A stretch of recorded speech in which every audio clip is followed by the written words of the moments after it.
श्री राम जय जय राम।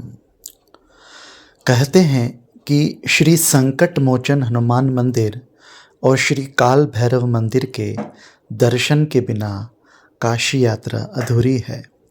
तो दिनांक 13 सितंबर 2025 को दोपहर को होटल से करीब 5 किलोमीटर दूर स्थित संकट मोचन हनुमान मंदिर के दर्शन के लिए ई रिक्शा में बैठकर निकले। अभी कुछ दूर ही चले थे कि अचानक बारिश शुरू हो गई।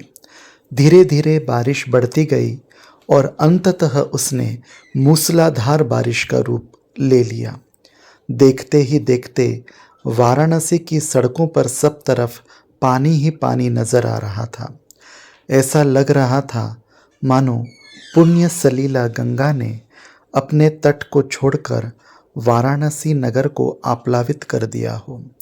बारिश लगातार होती रही और सड़कों पर घुटनों घुटनों तक पानी भर गया। सभी तरफ रास्ते लगभग बंद हो गए।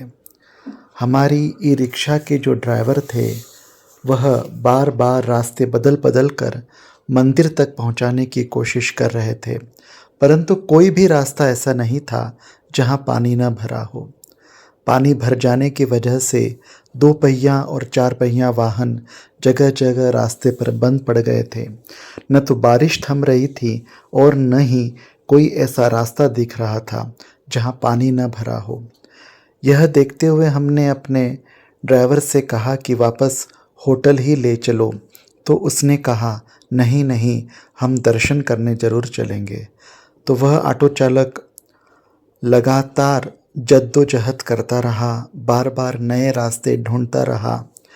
कई बार लंबे ट्रैफिक जाम में भी फंसना पड़ा, परंतु इन सब के बावजूद उस संकट मोचक ड्राइवर महोदय ने अंततः संकट मोचन हनुमान मंदिर और श्री काल भैरव मंदिर के दर्शन कराकर ही दम लिया।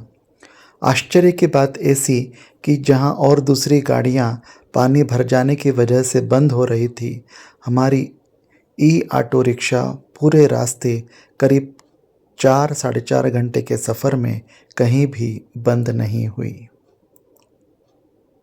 संकट मोचन हनुमान मंदिर का इतिहास करीब 500 साल पुराना है। ऐसी मान्यता है कि तुलसीदास जी जब रामचरितमानस की रचना कर रहे थे तो 80 घाट पर बैठकर इसके अध्याय पढ़कर सुनाते थे। साथ ही राम भजन करते थे।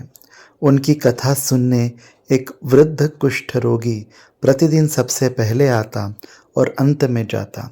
वह सभी भक्तों के पीछे बैठा करता था। तुलसीदास जी का यह नियम था कि वे रोज सुबह पीपल के वृक्ष को पानी दिया करते थे। एक दिन उस पीपल के वृक्ष पर बैठे पिशाच ने उनसे पूछा कि क्या वे श्री राम से मिलना चाहते हैं। इस पर तुलसीदास जी ने पूछा कैसे। तब पिशाच ने उत्तर दिया कि हनुमान जी मिलवाएंगे। उसने यह भी बताया कि आपकी राम कथा सुनने जो वृद्ध कुष्ठ रोगी प्रतिदिन आता है वही भक्त हनुमान है। यह सुनकर तुलसीदास जी अगली बार राम कथा सुनाने के बाद जब सभी लोग जाने लगे तब उस वृद्ध का उन्होंने पीछा किया। हनुमान जी समझ गए कि तुलसीदास जी पीछा कर रहे हैं तो वे रुक गए और तुलसीदास जी उनके चरणों में गिर गए और उनसे अपना असली रूप दिखाने की प्रार्थना की। तब हनुमान जी ने उन्हें अपने मूल रूप में दर्शन दिए।